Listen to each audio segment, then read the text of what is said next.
Está con nosotros un amigo de la casa que vino varias veces, Jorge Alemán. Jorge, querido, ¿cómo estás? ¿Qué tal? ¿Cómo va? Muy bien, ¿podés acercarte un poquito? Con gusto estar con ustedes. Tenés un look medio rockero, anteojos, todo vestido de negro, Bueno, en black. Una guitarrita de prendedor. Sí, resabios, Sí. huellas irreductibles, y los ancianos se van pareciendo a lo que fueron. Llega a ser lo que tú eres, dicen los griegos. Bien, está con nosotros Jorge Alemán, nos acompaña también con una remera rockera, Revolution Rock, haciendo referencia En el caso de Amado es más lógico, al gran disco de The Clash, nuestro querido amigo Amado, y se completa el equipo. Agradecemos mucho a un flamante compañero y amigo de este año de Siempre Soy, gran incorporación la que tuvimos. Mirá quién se incorporó al programa, Diego Stulbach, un grandísimo intelectual argentino. Muy bien. Dialogan mucho ustedes dos, ¿no? Diego, ¿qué tal? Buen día, ¿cómo estás? ¿Cómo te va, Daniel? Bien. Tenemos una conversación extraña, porque empezó siendo una polémica pública, siguió siendo una conversación privada, muy asidua, ¿no? O sea, sí.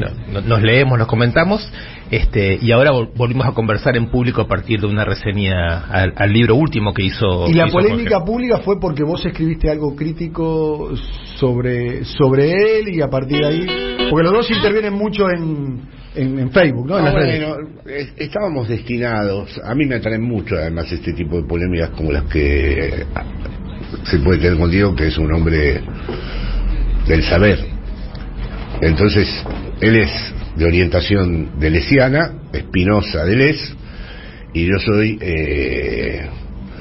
un heideggeriano lacaniano marxista. En el punto del marxismo me parece que él y yo nos encontramos, pero después nos encontramos en otra cosa, que es la idea de soportar la mediocridad ambiente y resistir un poco, no sé, Diego, ahora no quiero hablar en nombre de los dos, pero resistir un poco a este estado de opinión donde no se pueden pensar dos cosas juntas. O sea, cualquier idea contrapuesta una con la otra ya parece... Hay un poco de intolerancia, ¿notás? Más grave todavía, porque el intolerante es declaradamente intolerante, ¿no? Inadvertidamente se introducen procesos de homogeneización del pensamiento y de estandarización del discurso, que la verdad que se vuelve muy aburrido. Bien, vamos a hablar un poquito de lo que está sucediendo. Con mi capacidad de observación estuve en Brasil en la primera vuelta, la segunda vuelta, una semana cada vez, y un poco observando la Argentina. Lo que yo noto es que hay un nivel de desorientación muy grande fundamentalmente en la coalición gobernante, y esa desorientación llega a las diferentes figuras importantes de la coalición. Creo que la expresión de la llegada de Massa al control de la economía va en ese sentido, ¿no? Hay como una suerte de contradicción. Hizo una columna muy buena en el día de hoy Rulo de la Torre a propósito de las medidas que toma Massa, ¿no? Y tomó dos medidas que a mi modo de ver las cosas son muy regresivas. Una es el dólar soja, ¿no? Que es sacarle al conjunto de la sociedad para darle un sector que tiene alta renta, más allá de que aparentemente habría tenido eficacia esa medida. Y la otra medida tiene que ver con lo que está sucediendo, ¿no? El dólar está quieto porque hay un paraíso financiero, traducido en el carry trade, ¿no? La tasa de interés en dólares en los últimos 3 meses en Argentina está, en algunos casos, según cómo haga la cuenta, a 12% anual y demás. Unas tasas realmente que 12% anuales en dólares en 3 meses es realmente muy importante, ¿no?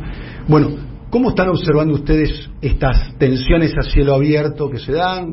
Se reclama suma fija, esa es una medida que tiene que tomar Sergio Massa. Los que le reclaman la suma fija son los soportes políticos de Sergio Massa. Yo noto mucha, de un tiempo a esta parte, quiero decir, no es ahora, mucha desorientación. ¿Quién quiere arrancar? Yo vine a escuchar. Soy un escuchador privilegiado. Los compañeros locales que digan, antes que yo diga tonterías. Obviamente estamos viviendo las tensiones de no tener un modelo desde el comienzo del gobierno.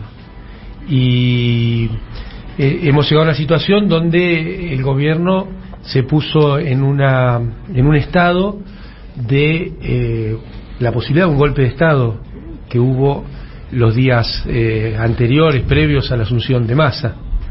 Esto es producto de un estado global de la economía, el gobierno de Macri fundamentalmente, y de algunas medidas equivocadas que se fueron tomando. Para ponerla en el centro, haber rifado 30.000 millones de dólares de superávit comercial.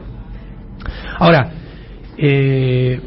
también hay una gran presión por seguir adelante políticas económicas que son equivocadas. Por ejemplo, alta tasa de interés, mala distribución del ingreso, aumento de tarifas de los servicios públicos. Ahí tenés un núcleo muy difícil de desarmar, y en un país donde se podrá discutir todo lo que quieran sobre las causas macroeconómicas de la inflación, pero la inflación en Argentina es un fenómeno distributivo, y si no se está dispuesto políticamente a enfrentar la cuestión distributiva, va a ser muy difícil parar la inflación. Es más, las medidas supuestamente técnicas que se tomen en ese sentido la van a agravar, como es este tridente: tasa de interés, devaluación, tarifa de servicios públicos. Ahora, también hay que decir que se paró un golpe de Estado. Y tipo de cambio planchadito, ¿no? Te agrego, que es lo que da el fenómeno del carry trade. Planchadito porque están consiguiendo tipos de cambio diferenciales. Por eso, planchadito temporalmente. Entonces, ahora, siempre es la política. Si todas estas medidas se toman para robustecer el Banco Central y después mejorar la distribución del ingreso, es un camino que puede servir. Si este camino avanza en darle un tipo de cambio diferencial a cada sector, bueno, terminas peor de como empezaste. Ahora, me parece que esto, que parece una cuestión solo de economía, hay que mirarlo en todo el proceso, porque vos tenés una disputa política en la Argentina donde la única política sensata se discute dentro del Frente de Todos. Entonces, a veces exacerbamos la discusión adentro del Frente de Todos y perdemos de vista que estamos discutiendo contra la no política por afuera del Frente de Todos. Y ahí, esto que decía Jorge, esta primera reflexión de Jorge, me parece central. Esta cuestión de hacer el Boca River, la homogeneización del discurso, dijo él, donde no se puede darse ni 2 minutos para la reflexión, y una discusión propositiva, una discusión hasta cariñosa dentro del campo popular, creo que eso es mala consejera. Ha sido y es. Yo agregaría algo a lo que está diciendo Amado, que tendría que ver con lo siguiente, con una suerte de fractura que habría entre, por un lado, una política que desposesión de ingresos del mundo popular, sostenida, de desposesión de ingresos y derechos, y al mismo tiempo la necesidad de que las personas crean en el sistema político, crean en la democracia, participen, voten, adhieran, simpaticen con candidatos. Algo me parece que se quiebra cuando la desposesión es continua y el llamado a la creencia es incesante.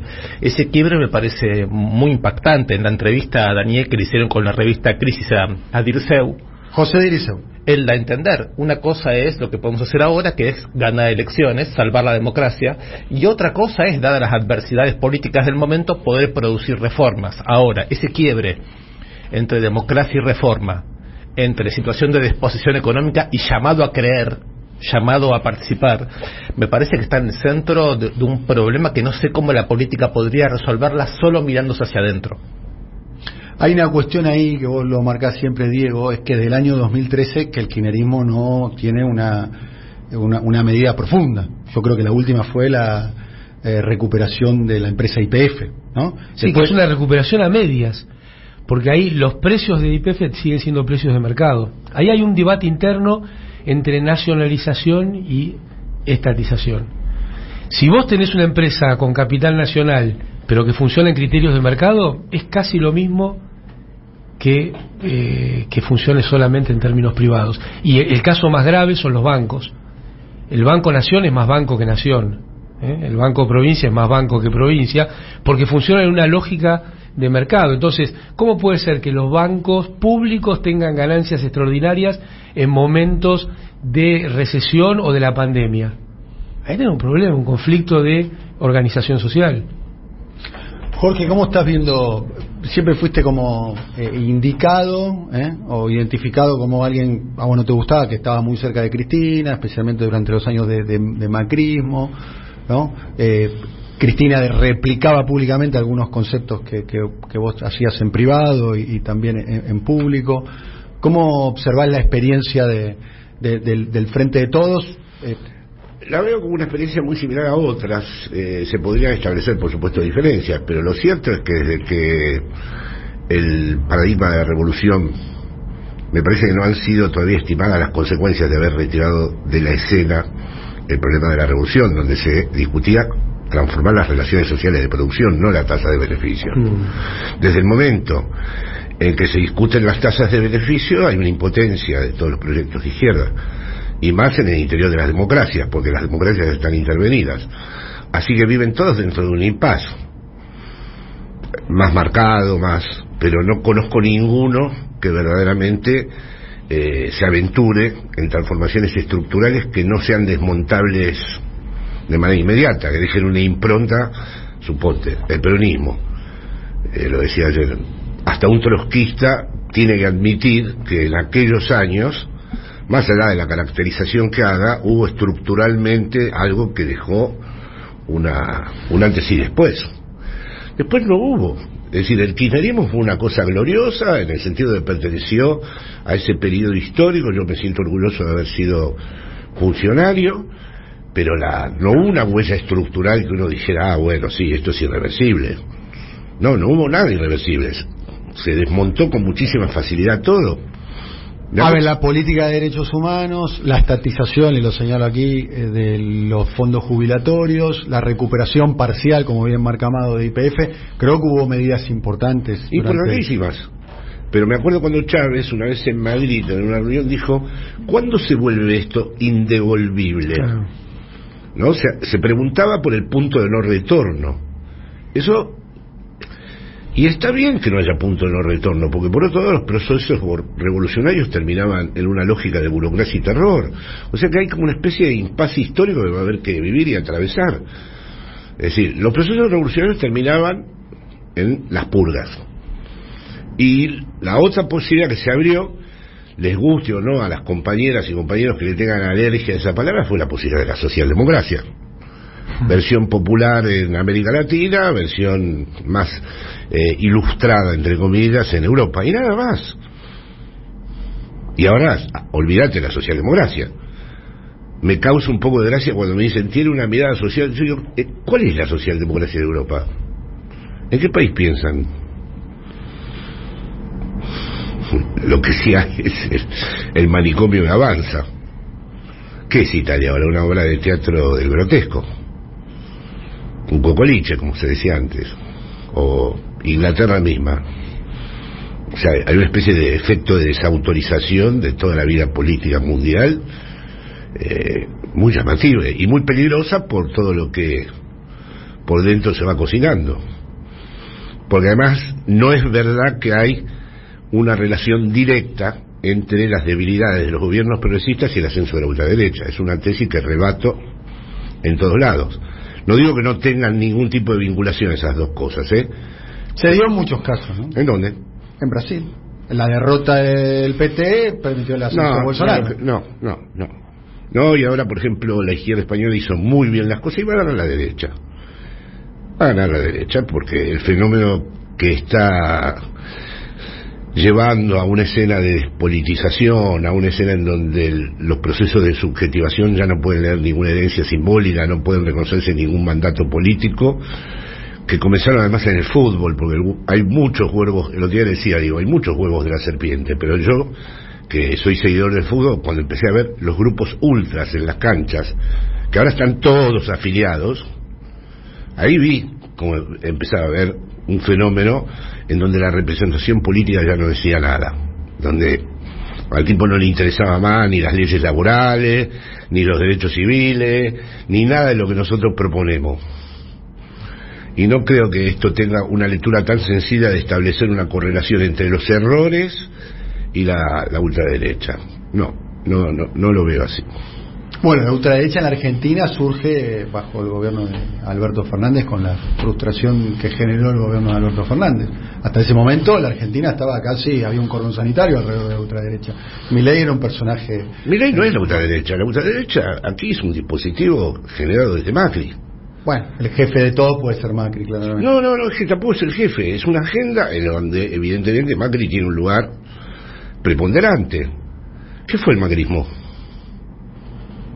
El macrismo fue gradualista comparado a la versión que están presentando ahora, Jorge. No, bueno, gradualista. Él asume en el 2015 y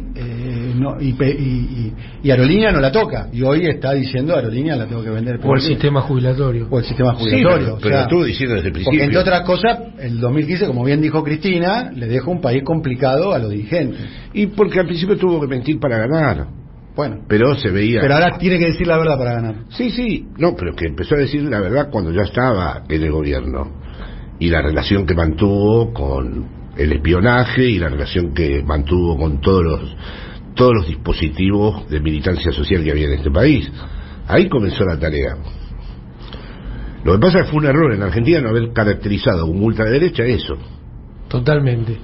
Yo adhiero parcialmente a la tesis esta que no hay una correlación inversa para establecer en un solo paso entre debilidades del campo nacional y popular y el sector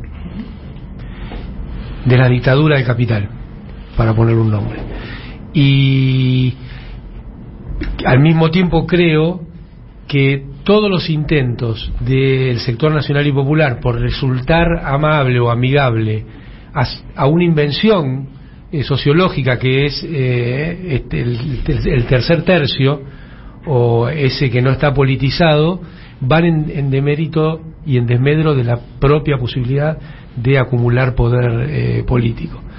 Porque cuando se le intenta hablar a un sector de la sociedad que está dibujado desde el sistema mediático, que está dibujado desde esa caracterización que hacía Jorge de lo que representa Macri, porque hay un libreto, podés terminar no hablándole a nadie. Yo creo que ahí está el punto débil en esa cadena de razonamiento de cómo los gobiernos enfrentan esta situación, más allá que los caractericemos de lo que queramos, socialdemócrata o no. En definitiva, Tony Blair fue el gran logro de Margaret Thatcher en términos históricos. Exactamente. Cuando le preguntaron cuál era su éxito, dijo Tony Blair. Bueno, pero Tony Blair sí era un social liberal, digamos, todavía había. Porque en definitiva yo creo que la cuestión, si bien hay muchos huevos de la serpiente y hay muchos ejes, la cuestión de la materialidad es muy importante y la imposibilidad de muchos gobiernos de dar respuesta a una mejor distribución del ingreso o inclusive de un acceso absoluto a pisos mínimos, creo que ahí hay como socavar su propia lógica de por qué estos gobiernos deberían ser votados. En el capitalismo actual, es decir, ¿qué sería? En el capitalismo actual todas las izquierdas son paliativas. Sí. Porque pueden mejorar un país, puede tener una distribución del ingreso, pero incluso los países del norte de Europa, los que Perón en el 74, me acuerdo de una entrevista que le hizo Timerman, que nadie quiso escuchar, ¿no? Pero Perón dijo el socialismo, que se ve, y el tipo le dijo, no sé si Villarroel o Timerman, ¿qué socialismo? Y Perón habló de Noruega, de Finlandia, cuando todo el mundo, la tendencia estaba pensando en Cuba, lógicamente. Ni siquiera ahí ya podés decir que es decir, son como islas del estado de bienestar. Todo fue conseguido por las revoluciones. Todos los avances que hubo con respecto a la protección social, los vulnerables, ¿sí? Son el resultado de las revoluciones históricas. ¿Se ha pensado de verdad qué quiere decir la retirada de escena de la palabra revolución? Jorge, pero hay una pregunta que te quería hacer, porque vos hablas de la palabra izquierda, sí, asumiendo que se puede distinguir radicalmente izquierda de revolución, que es algo que ya no pertenece al mundo actual, digamos, no después del fracaso de los socialismos, etcétera.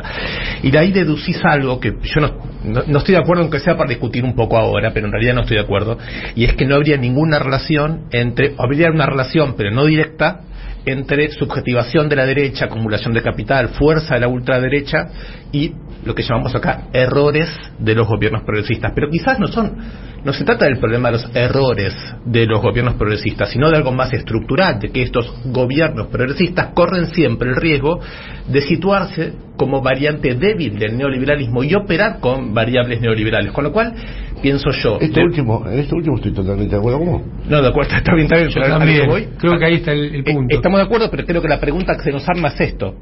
Cuando decimos que el kirchnerismo tuvo posibilidad de hacer algunas medidas que fueron interesantes, yo diría que esa posibilidad fue porque previamente el movimiento popular le metió miedo a las élites. Me refiero al 2001 y a todo el periodo en que América Latina hubo convulsión colectiva. Sí. Pero hay un problema de los afectos, que es un tema que a vos te involucra particularmente. O sea, la capacidad que hay de los movimientos populares de redistribuir el miedo. Todo el mundo sabía quién era el responsable del desastre del país. Hoy en día reina una confusión que yo no creo que sea solo generada desde el gobierno. Yo creo que es una confusión que va de arriba, abajo y por todos los costados. No, Alberto Fernández le hizo el último acto de gobierno de Mauricio Macri fue participar en una misa organizada por Alberto Fernández. Para mí eso tiene un valor simbólico muy grande. Está bien. Pero te doy un hecho público. O sea, y la misa está ligada al perdón, a la misericordia, por supuesto, al olvido. Y todo lo que vos quieras. Pero yo estoy más de acuerdo con lo que ha dicho Diego recién, de que desde el momento que no hay revolución, que es de izquierda. Se ha vuelto verdaderamente una nominación, mientras que la palabra derecha adquirió una consistencia enorme. Nadie eligió a Alberto Fernández para que haga una revolución, sí para que recupere los puntos de salario perdidos durante el macrismo. Nadie seriamente le pidió, Jorge, a Alberto Fernández que haga una revolución. Yo creo que en el proceso de acumulación por desposesión del neoliberalismo, recuperar a los salarios, no en Argentina, en todas partes, se está volviendo muy complicado. Sí, pero el pequeño detalle es que el macrismo había perdido 20 puntos en 4 años y formaba parte, entre otras cosas, del contrato electoral de Alberto Fernández con su electorado. Sí, bueno, ¿y qué pasó en Europa después del 2008? ¿Qué pasó con las izquierdas? El 2008 le hizo perder a los sectores de la clase obrera y del trabajo y de los inmigrantes un 40-50 puntos de sus salarios. No se recuperó nunca. Lo cual vendría a demostrar que tanto en América Latina como en Europa lo que necesitamos pensar es que no es que simplemente la revolución pasó de moda, sino que además hay una estrategia de desposesión y de guerra puesta en juego, de guerra por sectores económicos, por formas de acumulación. Sí, la democracia es un instrumento de esa guerra. Claro, sin duda. Y el sistema pido la palabra. Total, pero nadie le pide a Alberto Fernández una revolución. Le pide solamente que, no metan en cana a los opositores, no utilicen los servicios de inteligencia para espiar opositores y recuperar algo de los 4 años del desastre macrista. Yo quiero hacer pie de esta charla. Es como si yo le dijera a Sánchez, no te pido la revolución, simplemente que los fondos buitres no compren todo Madrid. Claro, como ya pasó en Nueva York. Yo digo, no te pido que hagas... Pero Sánchez ha tomado algunas medidas. Sánchez está recuperándose de a poquito, ¿no? Sí, está recuperándose de a poquito y hay que ver si en noviembre del año que viene no llega más competitivo de lo que está ahora. Ojalá sea así, pero te quiero decir, es como si yo le dijera a Sánchez, le puso un límite a las tarifas eléctricas. Sí, ¿no? es el que mejor se movió, es el más serio de toda Europa. España es el país más serio de toda Europa, fíjate cómo está la cosa. Es como si yo le dijera a Sánchez, se está desmontando todo el hospital público. Era un baluarte sagrado. Es decir, hay un empuje a que te tengas que ir a una privada, que se vuelve imposible para el 90% de la población. Bueno, ¿y qué puede hacer? Y es acusado de peronista por la presidenta de la Comunidad de Madrid. Así que lo que se le pueda pedir, estoy de acuerdo. Y se le puede hacer críticas, y Alberto se equivocó de entrada, fue tu teoría, y está bien. A mí, de todas maneras, te voy a aclarar, no me molestó en absoluto las críticas a él, me interesó la metodología, porque yo, por ser psicoanalista, vos sabés que un psicoanalista no critica a un paciente. La crítica... Alberto no es un paciente, ¿no? No, pero te quiero decir, yo desconfío de la crítica. Epistemológicamente desconfío, porque la crítica debe ser medida en las consecuencias, en los efectos. Si las críticas llevaron a masa, tengo el derecho a preguntar ¿qué sentido tuvo? Jorge, ¿no estaría bien ahí, para salvar la palabra crítica, distinguir crítica de objeción y asumir, por ejemplo, que en nuestra tradición crítica de la economía política, la crítica es fundamental, ¿no? Pero en nuestra tradición crítica era realmente establecimiento de un límite. Por eso digo, quizás distinguir crítica de objeciones, porque a veces objeciones exteriores, pero la crítica pero como todo el mundo es crítica y podemos autorizarnos... Quiero pido la palabra, porque acá Jorge, que tenemos un vínculo profesional hace muchos años, fue columnista con un programa que teníamos allá en el año 2014, 2015. Como me divertía eso. Que hablábamos, no hablábamos de política, no sé, hablábamos de música, hablábamos de mucho música, de fútbol. Y vos salías de Madrid, allá en el territorio comanche. Vino acá el 24 de enero, vino acá a esta radio, después viniste yo me quedo, hay una frase que vos dejaste cuando estábamos en Del Plata, durante el macrismo, dijiste algo que a mí me quedó, que me parece que está muy presente en toda esta discusión, es que probablemente el daño que haya provocado el macrismo sea un daño irreversible. Dijiste. Yo lo viví así. Bueno, claramente, por lo menos yo lo percibo así, fundamentalmente. El otro día cuando veo por televisión, justo estaba con la televisión prendida en Madrid, el intento de magnicidio, sentí un dolor enorme, porque lo vi. Porque detrás del intento está Macri. Lo vi en dirección. Está Macri. Claro, lo vi en dirección a claramente está Macri. O sea, Caputo, amigo de Macri, financiando. Pero no solo en lo material, sino también en el escenario que se montó. No digo como autor, digamos, generando el clima. El escenario que se montó. Claramente está Mauricio Macri. Acá yo quiero tomar esto que decía Jorge. Claro, a mí me falta conceptualidad para el uso de la palabra crítica en algún contexto, pero el pensamiento crítico creo que es indispensable en el análisis político. Bueno, por eso, entonces yo quiero entender lo que vos decís en la crítica centrada. Quiero decir que hay una idea progre o nacional y popular donde tiene un enorme prestigio moral la palabra crítica, y a veces se olvida que en la tradición a la que hemos deseado participar, a la crítica la examinamos por las consecuencias. Bueno, por eso, pero entonces yo me considero de las personas que desde el primer día dijo Guzmán es un error. Y también podríamos decir Guzmán nos llevó a Macri, no la crítica a Macri, a Massa. No solo la crítica de algunos sectores. Y Macri nos llevó a Guzmán también. Sí, sí. Pero en realidad la gran jugada genial de haber elegido a Alberto, que todo el mundo lo encubrió como una jugada de ajedrez magistral, ya era un retroceso. Claramente. Desde el momento en que ella no pudo asumir. Bueno, pero por eso. Ni nadie podía leer, porque todo es una genialidad. En términos materiales, la gran genialidad fue la del sistema de la deuda con el fondo. Total, que te metía en una situación donde no solo era un problema de resolver el día a día, sino de condicionar las políticas públicas de Argentina por muchísimos años. Claro. Y ahí está el hecho. Entonces, yo creo que en el inicio de este gobierno, y vos me vas a decir, o nos vamos a decir entre todos, bueno, a quien eligieron ya era un problema, pero la posibilidad de desmontar esa negociación era central, y Argentina hubiera tenido la posibilidad de desmontarla cuidando su superávit comercial. Ahora se decidió rifar el superávit comercial. Entonces, cuando uno va a una negociación, más allá de la conceptualización teórica que hagas, está claro, desde un jugador de truco, un jugador de póker, a una persona que lleva adelante un negocio, que en esa negociación, cuanto más herramientas tenés, mejores resultados podés llevar adelante. A mí lo que más, yo diría, del análisis crítico, no la crítica, a los 2 primeros años, es que hizo un esfuerzo muy grande por darle más herramientas a los que lo querían jorobar. En concreto, vos asumiste con menos de 1 billón del ELIX, hoy tenés 8.8 billones del ELIX. Tenías el tema del fondo, lo arreglaste de esa forma. Tenías reservas en el Banco Central, o la potencialidad de tenerlas, las rifaste. Los acreedores privados. Pero vos fíjate a lo que mal te acuerdo lleva, con los acreedores privados. Pero aprobado por todos los socios de la coalición. Vos fíjate a lo que te lleva a eso, no solo porque está... yo por eso digo acuerdo parcialmente, y pongo más en acuerdo que en parcialmente. Vos en ese camino fuiste a una elección donde te debilitaste, porque la composición del Congreso estás peor que cuando empezaste. Entonces ahí hay una película que es difícil de... Y es probable que nos debilitemos mucho más. Porque, por ejemplo, se dice Movimiento Nacional y Popular. ¿Existe? Ayer se lo dije a un muchacho que me escuchaba, dije, no sé por qué se da por hecho que exista. O sea, habrá que demostrar su existencia. Bueno, existe porque algunos límites se le pusieron al gobierno de Macri. Y después Macri no pudo reelegir. Sí, pero, ahí eso creo que los límites parece que no tenían la contundencia después que podían... No, o sea, evidentemente tenemos que pensar que existe, y es nuestro soporte, y es nuestro proyecto. No comparto tu razonamiento, Jorge.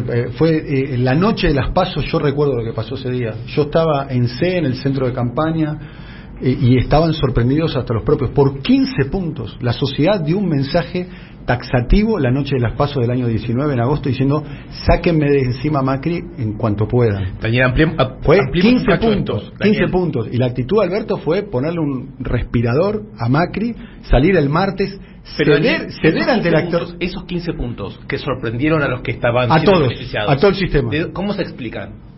Se explican quizás por la necesidad de cortar inmediatamente el nivel de desapropiación, de expropiación que la política de Macri implicaba, ¿no? 20 puntos de pérdida de salario real, se explica. Bueno, o sea que la principal explicación. Por eso mismo. Pero entonces, lo que digo es que estaremos en una relación directa entre la política y la capacidad de, por lo menos, generar expectativas de que se puede interrumpir la política de desigualdad. Digo, se habla de movimiento nacional popular. ¿Eso no está en directa relación con la capacidad de organizar momentos de igualdad? Porque eso es lo que me parece que estamos discutiendo. Si la política es capaz de producir momentos de igualdad o no, o si esos momentos de igualdad se impondrán desde afuera de la política.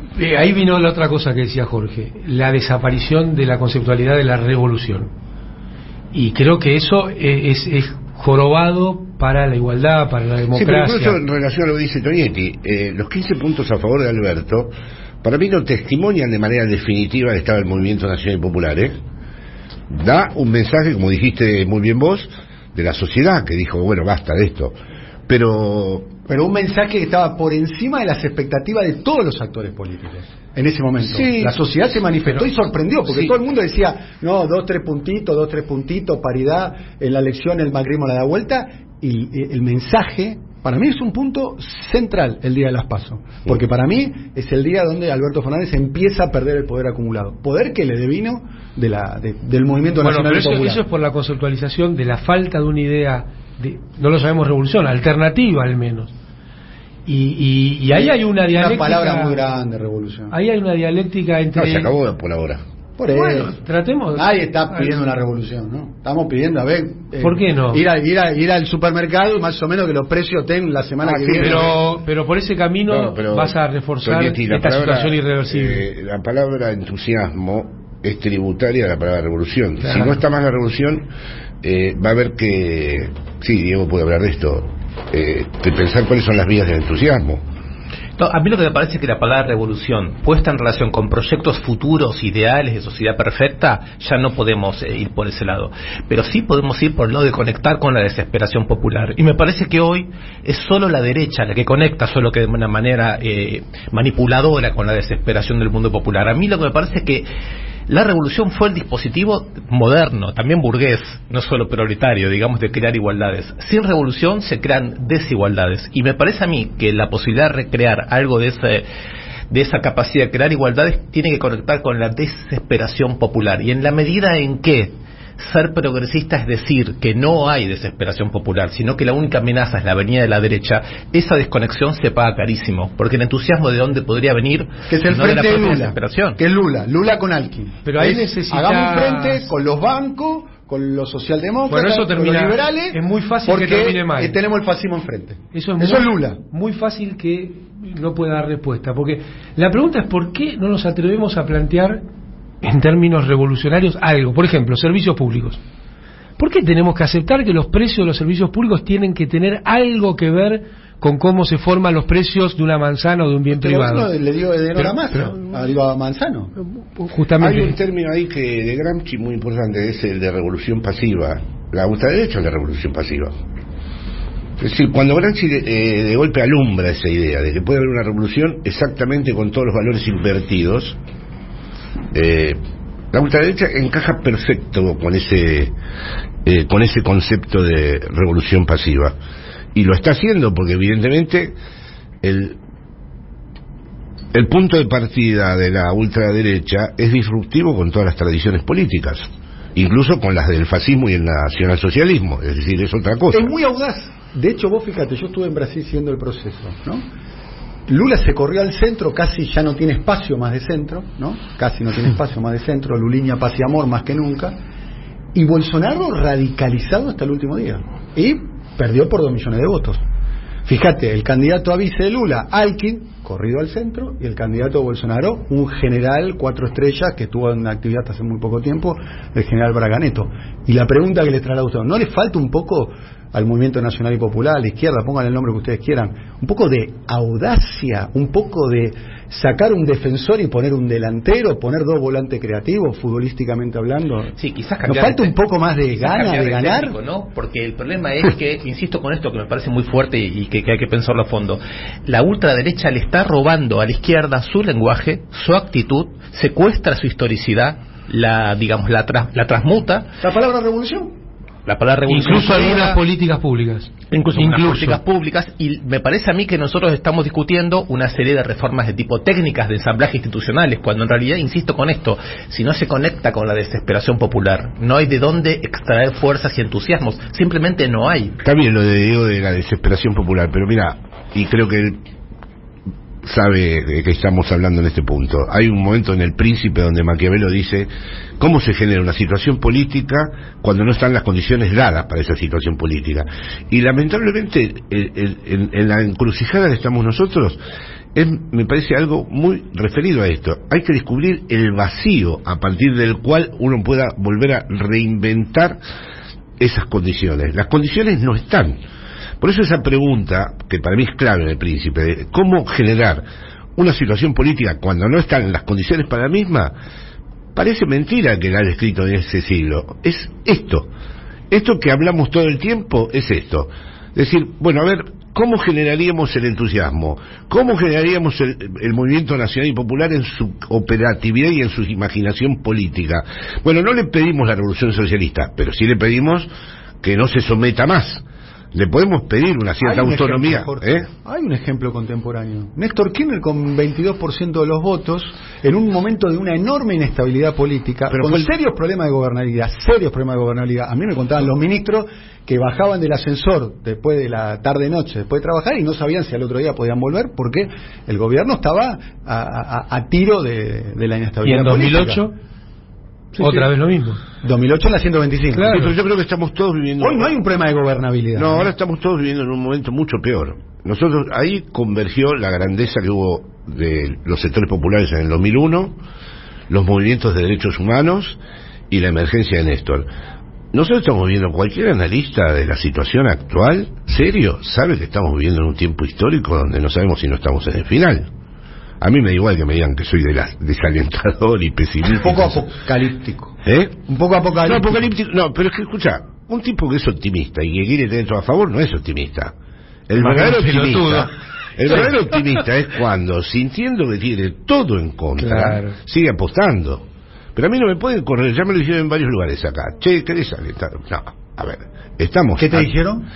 Que tiendo al desaliento, en el sentido de que mis caracterizaciones no son precisamente posibilistas, quizás. No son la alegría de la huerta. Yo soy, por un lado, un tipo que apoyo lo que hay porque pienso que el que le mejora esta noche la situación a un jubilado, yo lo apoyo.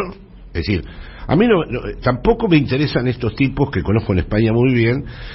Todos los intelectuales europeos no se quieren hacer cargo de lo que ha pasado en sus países. A mí eso... Sé que Diego está en desacuerdo conmigo en esto, pero yo que los conocí, los amé, los leí, tengo ganas a veces de preguntarles, muchachos, ustedes tuvieron un montón de años, ahora tiene a Le Pen, que acaba de cederle el testigo hoy a otro jovencito. ¿Estás hablando de Tony Negri, por ejemplo? Tony se salva. Lo salva. Bueno, Tony Negri es el comunista italiano, hay que... de teóricos más importantes que en los últimos años... Todo lo que tenía la forma del partido político y de la representación lo desestimaron. Bueno, de hecho hubo una especie de orfandad intelectual. Podemos se quedó sin intelectual en 5 minutos.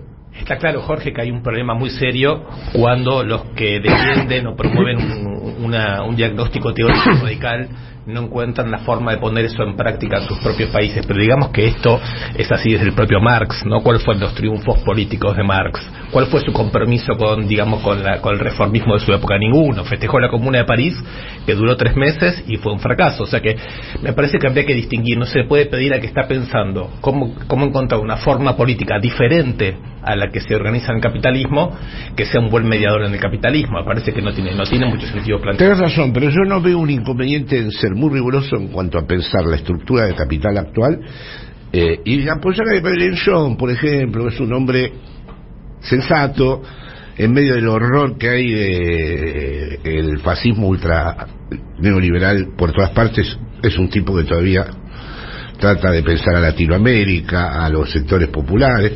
¿Por qué no lo puedes apoyar? No, estoy de acuerdo que se lo puede apoyar. Yo comparto esto de hay que pensar lo peor, hay que pensar con rigor, hay que pensar, porque si no vienen los cuentos que todo se va a salvar de un día para el otro, y ahí vienen las grandes decepciones populares. Entonces, un ejemplo esto pasa mucho, Jorge, nos pasa mucho que dicen, no, pero esto que está diciendo entonces lleva a nada. ¿Cómo lleva a nada? Lleva a ser serio en la respuesta. Un ejemplo que fue terrible para mí es las barbaridades que me insultaron con lo de Putin. Me dijeron, quedate en España para siempre, vos tenés miedo que un misil le pegue a Madrid y tu familia quede, tus hijos queden dañados. ¿Cómo me puede poner un tipo progreso? Hay una tensión subyacente acá entre voluntarismo y posibilismo, ¿no? Voluntarismo serían las personas que proclaman, consignan, modificar y demás, y después el posibilismo, que son los límites que plantea la realidad. Quedan más o menos unos 7 minutos finales de esta está buenísimo un tema así. de esta charla, que la podemos replicar en otro momento, pero me parece que es alrededor del debate en el frente de todos está esa tensión. Parece una manera, a los albertistas le dicen ustedes son unos posibilistas y los albertistas responden ustedes son unos voluntaristas. Un diálogo que sería no así. sé, los voluntaristas del otro lado, lo tiene un amigo mío de la Cámpora, que yo fui compañero de su padre, que está desaparecido. Me dijo, ojo vos con Alberto. Le dije, no te preocupes, yo me reporto con tu jefe, que es Massa. ¿Cuál es el voluntarismo? ¿Hablas con Massa? No hablé nunca, ni quiero hablar. No sé si era una ironía, una chicana. No, pero por supuesto, porque yo, por ejemplo, con Alberto debo confesarte que en cuanto a su espíritu, a su sensibilidad personal, no me parece un tipo totalmente ajeno.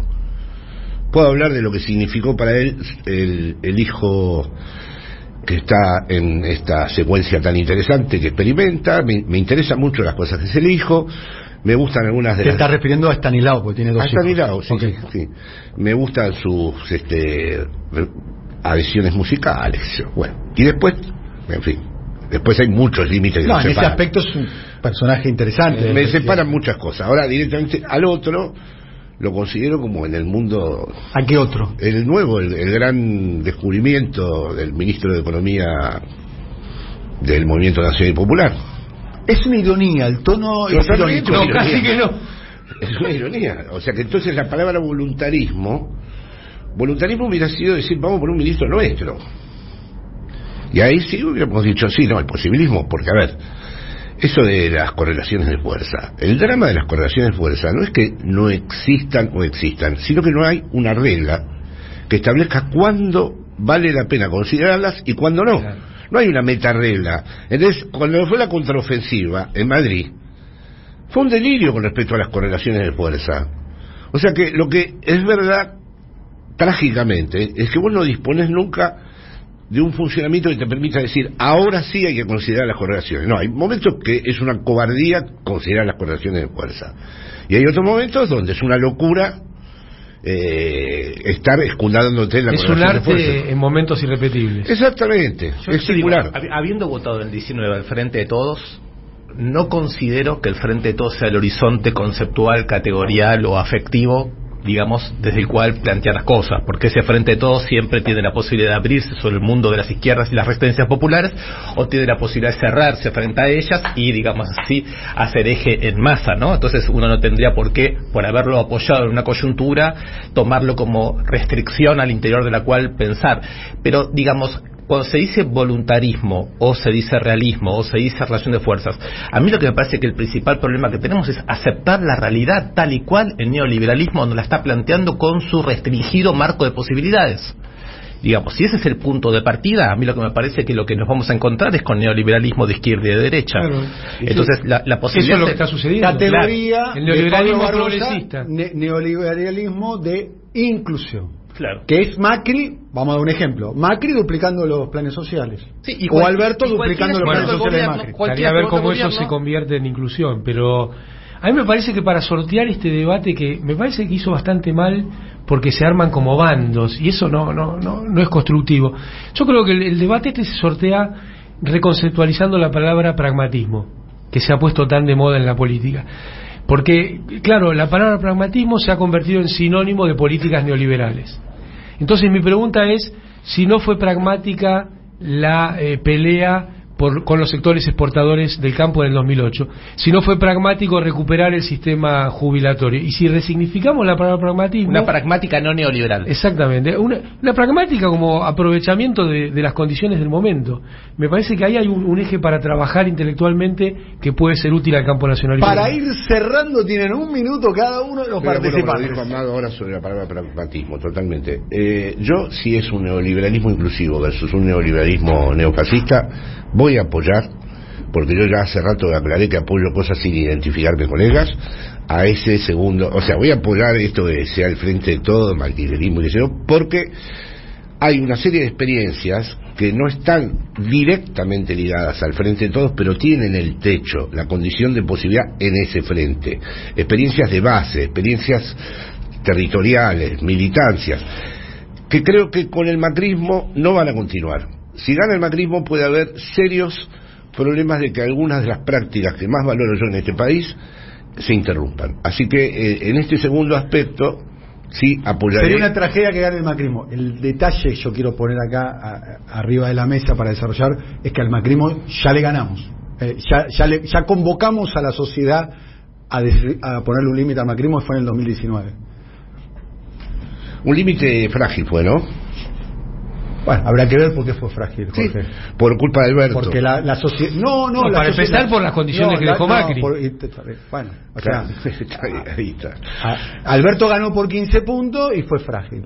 Néstor Kirchner salió segundo con 23 puntos y reordenó el sistema político en Argentina. O sea, también es cierto... Perdón, sé que estás terminando, pero mira, una cosa que aprendí en España.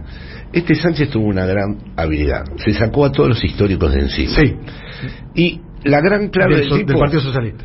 Sí, la gran clave del tipo del Partido Socialista es que agarró un autito, se fue a dar vueltas... Un autito chocado. Y se fue, y Felipe González, y todos los que le rompían las pelotas alrededor, de golpe, pasaron a la historia. Como dijo Felipe, me dijo... Somos jarrones chinos. ¿Estás dando idea de que alguien tiene que agarrar el autito? No, te quiero decir que como vos no transformes, como un proyecto transformador también tiene que ser un proyecto que se transforme a sí mismo, ¿no? Claro, sin duda. Para cerrar... Tomaría esa última palabra que dijo Jorge, con la que estoy de acuerdo. Un proyecto transformador se transforma a sí mismo. Y yo me gustaría aplicar la noción de democracia, que es lo que está realmente en juego. Sin nuevos tipos de institucionalidad popular, esta democracia es un acto de guerra del capital, claro, que solamente lleva a la crisis muy seria de la sociedad. Jorge, te agradecemos mucho. ¿Cómo la pasaste? ¿Bien? Muy bien, es un verdadero encanto estar con estos dos caballeros. Un gran gusto para mí y con vos también.